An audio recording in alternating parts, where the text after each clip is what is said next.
தம்பி இது எங்கப்பா போடுறது? சார் சார் இங்க வச்சிருங்க சார், எடுத்துக்கிறேன். வச்சிருங்க இங்கயா? சார். இங்க வச்சிருவா. ஓகே ஓகேப்பா. எவ்வளவு ஆச்சுப்பா?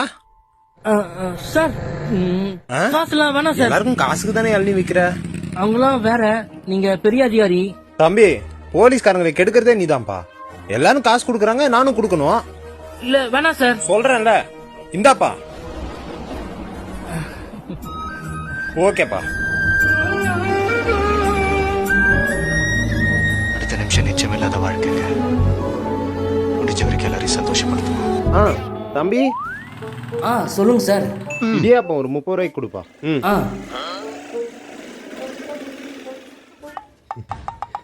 என்ன தம்பி, இடியாப்பம் வீடியோ ட்ரெண்ட்லயே இருக்கே. நாங்க எவ்வளவு கஷ்டப்பட்டு உயிரை பணைய வச்சு வேலை செஞ்சாலும் ட்ரெண்ட் ஆக மாட்டோம்.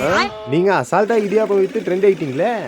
அக்யூஸ்ட கூட தேடி கண்டுபிடிச்சிடலாம், ஆனா இடியாப்பக்காரனை கண்டே பிடிக்க முடியாது. இப்பெல்லாம் இடியாப்பம் விற்கிறவங்களை துரத்தி இடியாப்பம் சாப்பிட்ற ஆசையே போயிடுச்சு. நீங்க வேணா பாருங்க, 24 மணி நேரம் இங்கதான் இருப்பேன். நல்லதுதான். அப்ப டெய்லி இடியாப்பம் சாப்பிட வேண்டியதுதான். இதோ காசு அனுப்பிச்சிடும். Okay sir.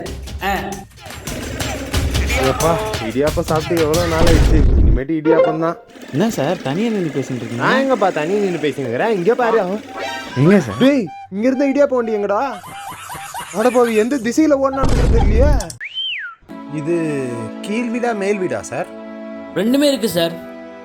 ஒன்னு எவ்வளோ சார் அட்வான்ஸ், எவ்வளோ ரெண்ட் சார்? கீழ் வாடகை 15,000 ரூபாய். அது வந்து சார் கீழ் வீடுக்கு டோக்கன் அட்வான்ஸ் வாங்கியாச்சு சார். அப்போ மேல் வீடாச்சும் காலியா இருக்காப்பா? ஐயோ, மேல் வீட்டுக்கு அட்வான்ஸ் வாங்கிச்சு சார். நாளைக்கு வந்து பால் காசு போறாங்க. டூலெட் போர்டு பார்த்தேன், அதான்ப்பா கேட்டேன். போய்பிட்டு சொன்னேன், அவங்க எடுக்க வந்துக்கிறாங்க. அதான் இப்ப எத்தனை சார்? இங்க அக்கம் பக்கத்துல ஏதாவது வீடு காலியா இருக்குங்களா? நீங்க போய் பாருங்க சார். எதிர் வீட்லயும் யாரும் இல்ல. ஒரே மக்களுக்காக உயிரை பணைய வச்சு ரத்தம் சிந்தி வேலை பார்க்குறோம். ஆனால் எங்களுக்கு ஒரு வீடு வாடகைக்கு தர மாட்டாங்களே. சோசியல் மீடியாவில் என்ன வேணா பேசலாம், ஆனால் ரியாலிட்டிங்கிறது வேற கதையா.